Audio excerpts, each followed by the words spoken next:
मागे व्हा, मागे व्हा, वाचवा.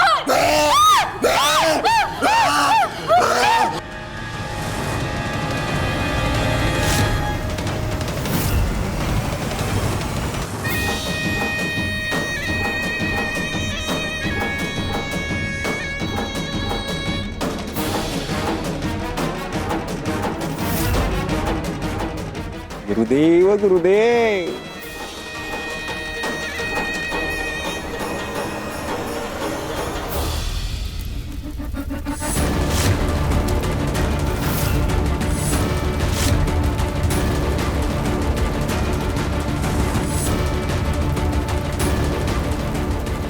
आता बघूच हिला कोण वाचवतंय ते. गुरुदेव गुरुदेव.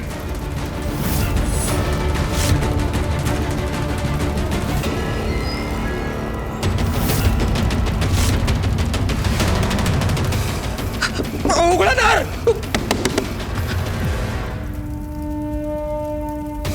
आग आग कोणी लावली आहे?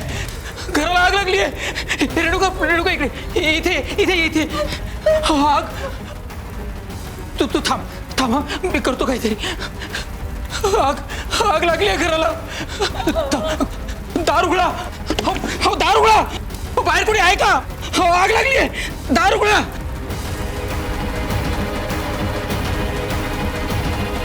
रेणुका आग आग लागली आहे घराला. स्वामी स्वामी आम्हाला वाचवा. स्वामी आम्हाला वाचवा. स्वामी आम्हाला वाचवा.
माझा देव देव देव माझा माझा देव देव देव माझा माझा माझा देव माझा देव.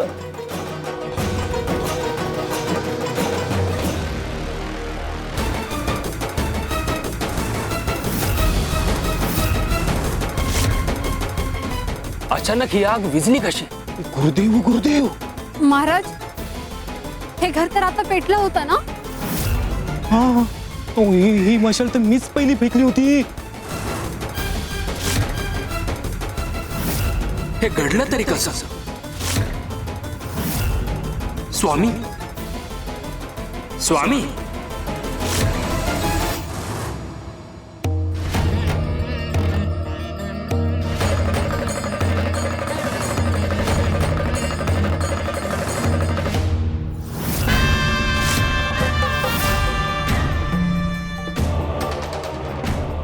ज्या भागात संपतने मशाल फेकली कदाचित तो भाग ओला असेल,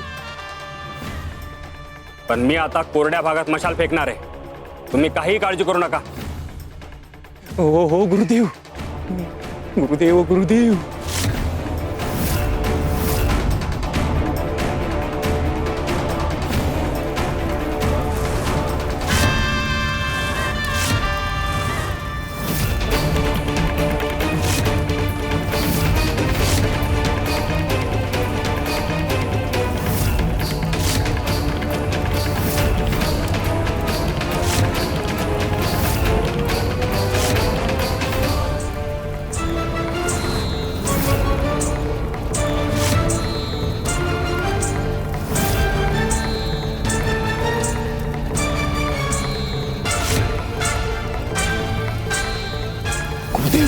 आता रेणुका आणि सदाशिव वाचणं शक्यच नाही. गुरुदेव गुरुदेव.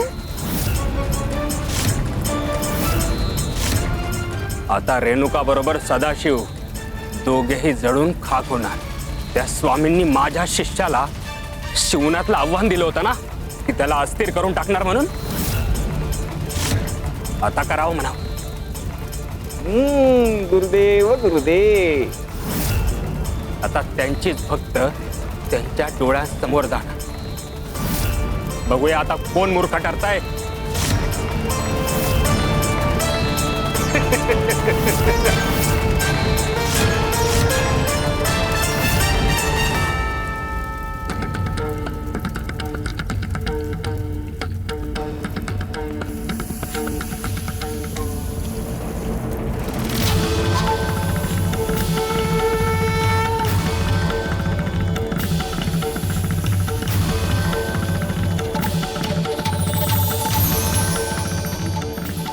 गुरुदेव गुरुदेव.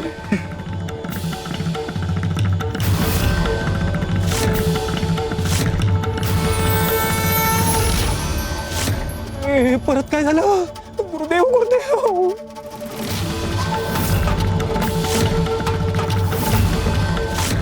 या पुन्हा विजली कशी.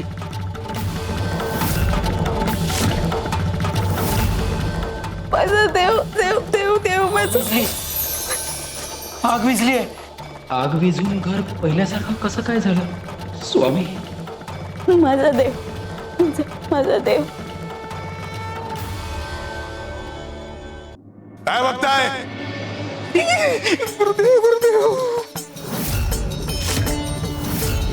तिरस्काराची आणि स्वार्थाची अक्षर दिल आणि भक्तीला जाळू शकत नाही.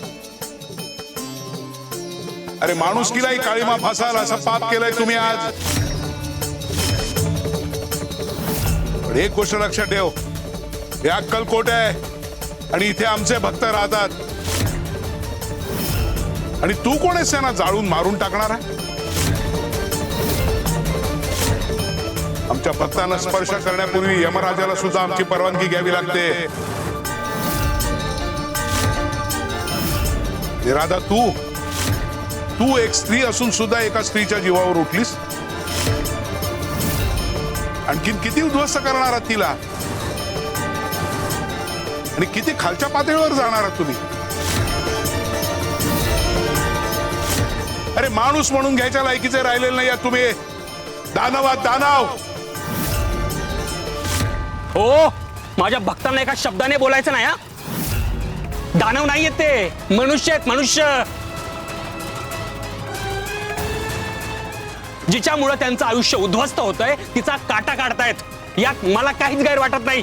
तुम्हाला वाटत असेल? इतके वेळा समजावून सांगून सुद्धा तुझ्या डोक्यात प्रकाश पडला नाही ना.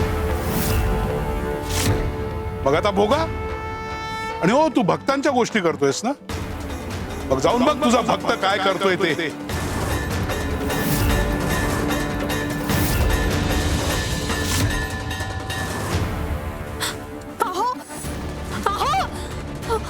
महाराज महाराज आमचे हे कुठे गेले? शिवनाथ. अहो अहो शिवनाथ. शिवनाथ. गुरुदेव मी पण तू शिवनाथ.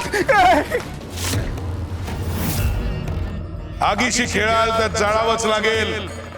शिवशंकर शंभो. माझा देव माझा देव माझा देव ते देव माझा माझा देव माझा देव. माझा विश्व माझा विश्व माझा विश्व माझा विश्व माझा विश्व माझा विश्व माझा विश्व माझा विश्व माझा विश्व माझा विश्व. गुरुदेव गुरुदेव. माझा विश्व माझा विश्व माझा विश्व माझा विश्व. गुरुदेव गुरुदेव थांबा. गुरुदेव संपत आपला आश्रम जळतोय रे. संपत काहीतरी करायला विचारला त्याला. संपत, अरे आपला आश्रम जळतोय रे. गुरुदेव अरे संपत, अरे लोकांना बोलवतो. अरे शिवनाथ. अरे माझा विश्व माझा विश्व. गुरुदेव थांबा. शिवनाथ. ए शिवनाथ, अरे हे काय केलंस तू? हा? अरे अरे मार्तंड महाराजांचा आश्रम आहे तो. अरे तुझ्या डोक्यावर परिणाम झाला का? हा? गुरुदेव,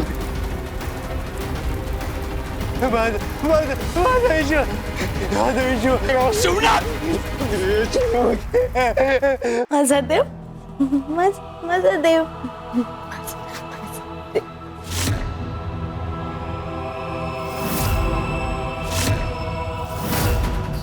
आमच्या रेणुकाकडून सर्वस्व हिसकावून घेतलं तुम्ही. तिचं आयुष्य, तिचं सुख, तिचं सर्वस्वच हिरावून घेतलं. पण लक्षात ठेवा, नियतीचा न्याय कधी चुकत नाही. आता नियती तुमच्याकडून तुमचं विश्व हिसकावून घेणार.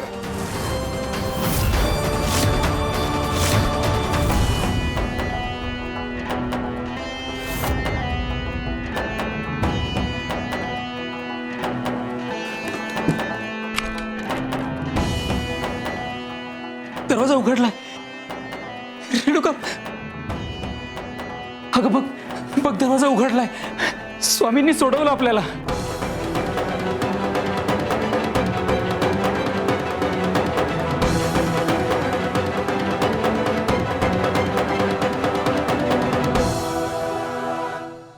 कालपर्यंत जिला स्वतःचंही भान नव्हतं. मी इथे आहे की नाही याचंही भान नव्हतं. कशाचं म्हणून विचार करणं जमत नव्हतं तिला. स्वतःची काळजीही घेता येत नव्हती. आणि आज अचानक माझी काळजी घेते.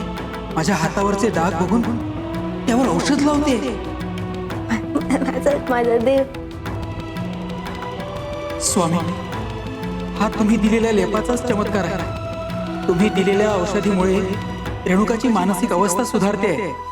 तिच्यात पुन्हा जाणीवा जाग्या होत आहेत.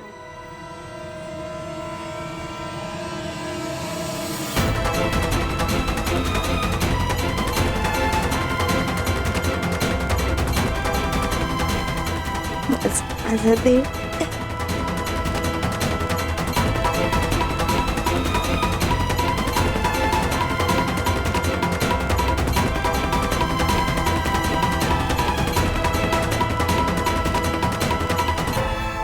माझा देव, माझा देव है ना.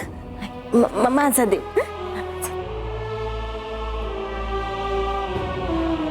स्वामी, रेणुका लवकरात लवकर बरी व्हायला हवी. तिचं आयुष्य असं हरवलेलं बघवत नाही मला. काय करू मी?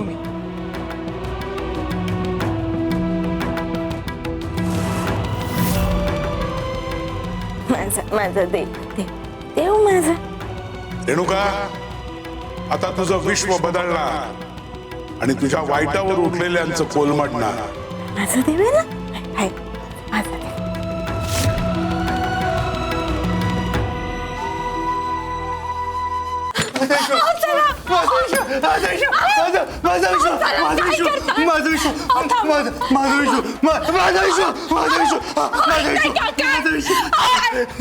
थांबा. तिकडे तिकडे मार्तंड महाराजांचा आश्रम जाळला तुम्ही. त्यांचं विश्व जाळलं. आणि हे काय बडबडताय तुम्ही?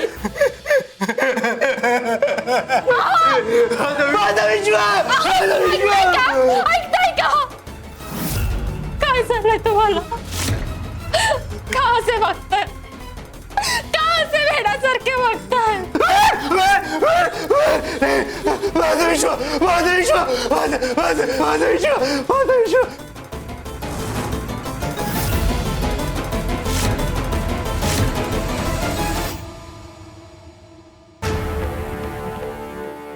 स्वामी, स्वामी, स्वामी, स्वामी, तुम्ही.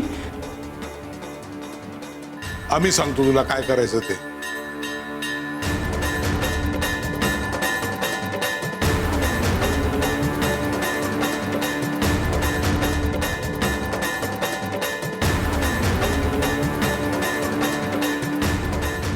श्री स्वामी समर्थ.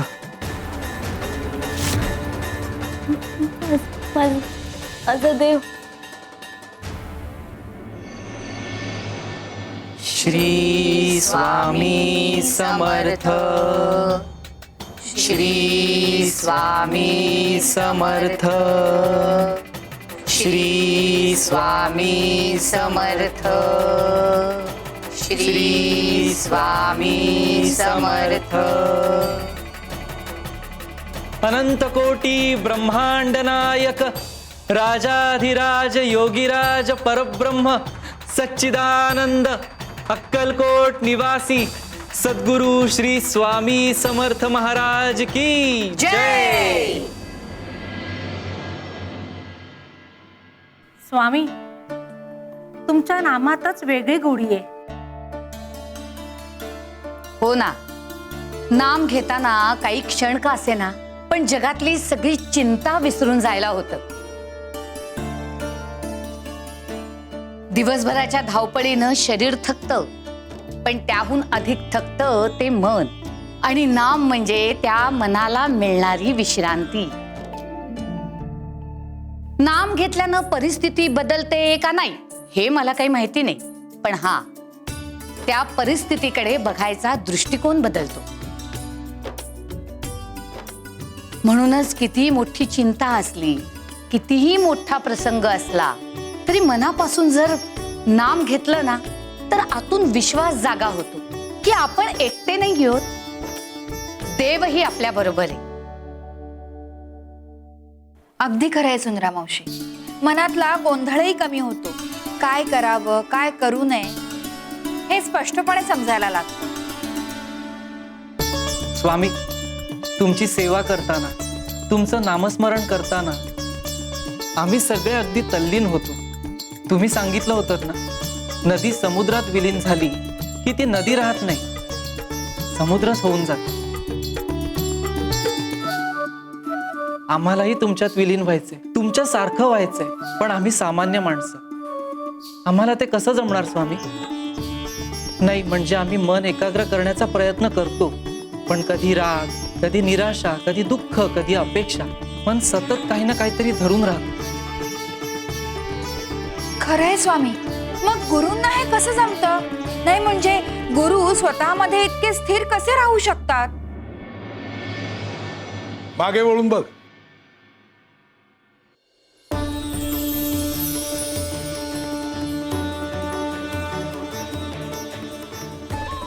अरे वा, काय सुंदर फुलं आहेत ती स्वामी.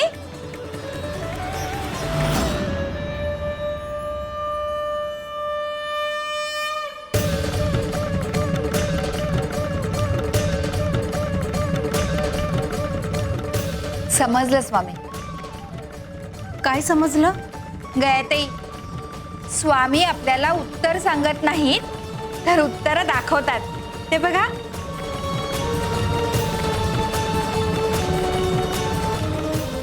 काय कविराज, काय झालं? स्वामी, अहो ती फुलं इतकी सुंदर आहेत ना, मी तर त्यांच्या प्रेमातच पडलोय. माझ्यासाठी एक दोन फुलं घेऊ का खुडून? जा.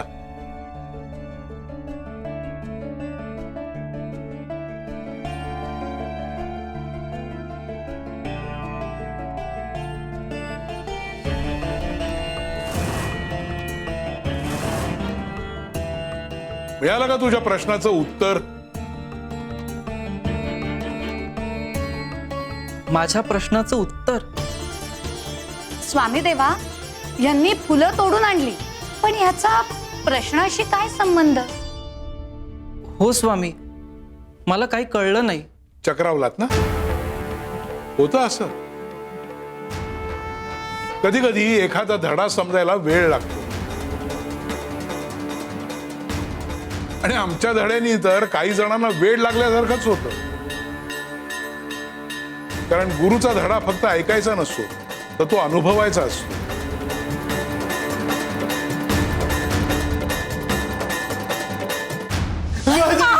माझा विश्व, माझा विश्व, काय करताय तुम्ही? माझा विश्व, माझा विश्व, माझा विश्व, माझा विश्व, माझा विश्व, माझा विश्व, माझा विश्व, माझा विश्व, माझा विश्व, माझा विश्व, काय करताय? काय करताय? नका असं वागू. माझा विश्व, नका असं वागू. माझा विश्व. ऐका.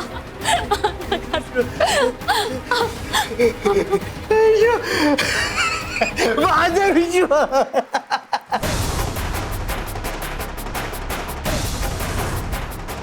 यांना खरंच वेळ लागलाय की काय?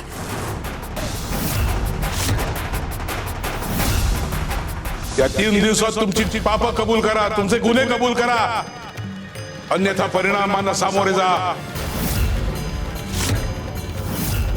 कसले परिणाम? तुम्ही कल्पनाही केली नसेल असे भयंकर परिणाम. स्वामींचं ऐकलं नाही म्हणून हे परिणाम होत आहेत का? स्वामी यांना खरंच वेळ लावतायत का?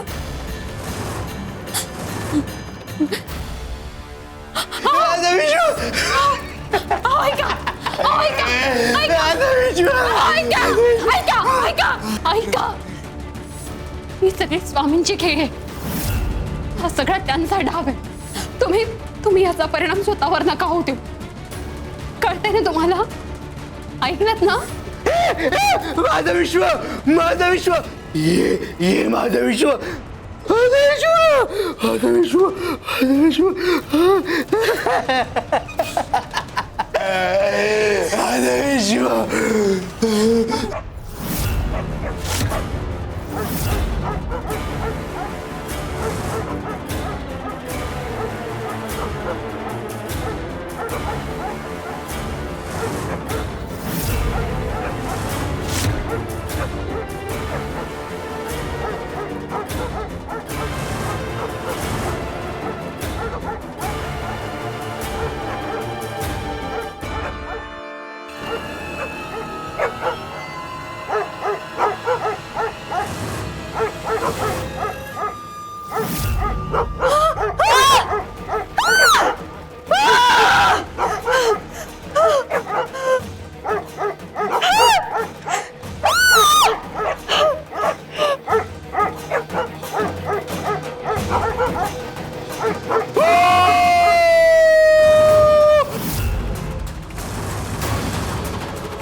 खूप रडालास, आता रडायचंय.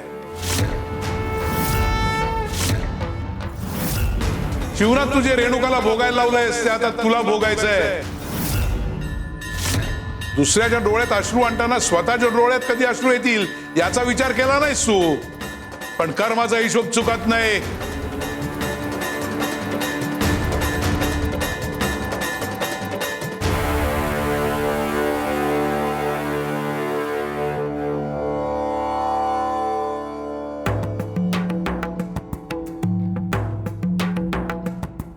तुला ही फुलं तोडाविषयी वाटली, तोडलीस. हो स्वामी. तुझा प्रश्न आणि तुझी कृती या दोन्ही गोष्टी एकमेकांशी संबंधित आहेत. मला काही कळलं नाही स्वामी. कळेल. तुला ही फुलं आवडली, फुलझाड आवडली, चांगलीच गोष्ट आहे की. हो स्वामी, ही फुलं खूपच सुंदर आहे. अरे माणूस आहे, आवडणारच, आणि म्हणूनच तू ही फुलं तोडलीस. हो स्वामी. पण एक विचार कर, इथे उपस्थित असलेल्या सगळ्यांनाच ही फुलं आवडली ना? हो स्वामी देवा, आम्हालाही खूप आवडली. मलाही वाटलं होतं की ही फुलं खुडून आणावीत. हो ना गायत्री, अहो मीही तोच विचार करत होते, पण म्हटलं स्वामी काय सांगतायत ते आधी ऐकावं.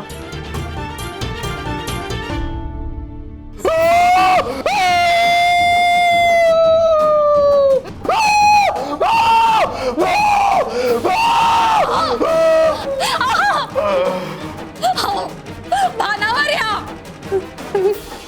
तुम्ही माणूस आहात ना? मग कसे कुत्र्यासारखे का वागताय?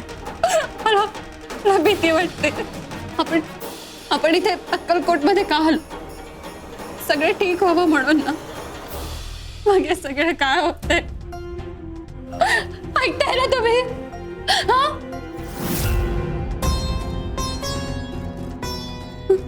मलाच काहीतरी करावं लागेल. मी मार्तंड महाराजांना बोलावून आणते.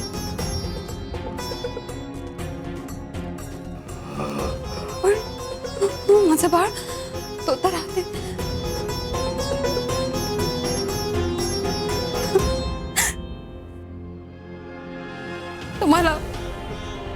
तुम्हाला अशा अवस्थेत टाकून आणि बाळाला सोडून मी कशी जाऊ एकटी?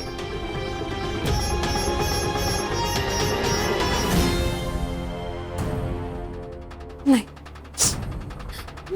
मी बाळाला घेऊन जाते.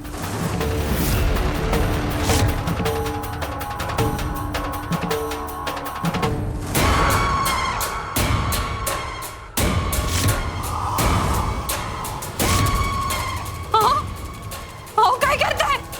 काय करताय? मागे वा, मागे वा, मागे वा, मागे वा, वाचवा!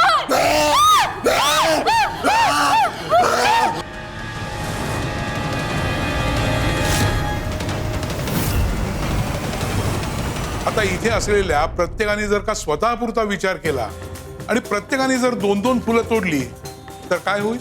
स्वामी, मग फुलं शिल्लकच राहिली नसती. अगदी बरोबर. प्रत्येकाने जर का फक्त स्वतःपुरताच विचार केला तर असलेलं नष्ट व्हायला वेळच लागणार नाही. आणि गुरु नेमकं हेच होऊ देत नाही. मुळात गुरुला मोह नसतोच असल्या कुठल्या गोष्टींचा. गुरु स्वतःसाठी फुलं खुडत नाही, तर अशी अनेक फुलझाडं तो लावत जातो. त्याला खत पाणी घालतो, काळजी घेतो, ती वाढत राहावीत यासाठी मेहनत घेतो. कारण त्या फुलांचा आनंद त्याला स्वतःसाठी नको असतो, तर इतरांच्या आयुष्यात आनंद फुलावा याची काळजी घेणं हेच गुरुचं काम.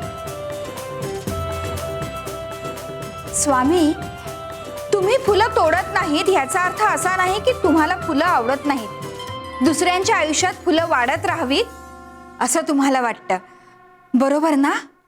आता कळलं? म्हणूनच तर सामान्य भक्त आणि गुरु यांच्यात फरक असतो. सामान्य माणूस कधी कधी विचार करतो, मला काय मिळालं, पण गुरु विचार करतो, माझ्यामुळे दुसऱ्याला काय मिळेल. आणि हाच फरक आहे सामान्य भक्त आणि गुरु मधला. काही भक्त स्वतःपुरता विचार करतात, पण गुरुच्या मनात स्वतःचा विचार उरतच नाही. खरंय, गुरु फक्त भक्तांचा विचार करतो. हो, गुरु भक्तांसाठीच जगतो आणि भक्तांचं आयुष्य फुलावं म्हणून स्वतःची सावलीही देतो. लक्षात आलं कविराज? जेव्हा तुम्ही स्वतःचा विचार सोडून दुसऱ्यासाठी जगायला लागाल तेव्हा तुम्ही गुरुशी एकरूप व्हाल. खरंय स्वामी देवा, गुरु प्रत्येक फुलाची काळजी घेतो. लोभाच्या, मोहाच्या, स्वार्थाच्या पलीकडे गुरु असतो.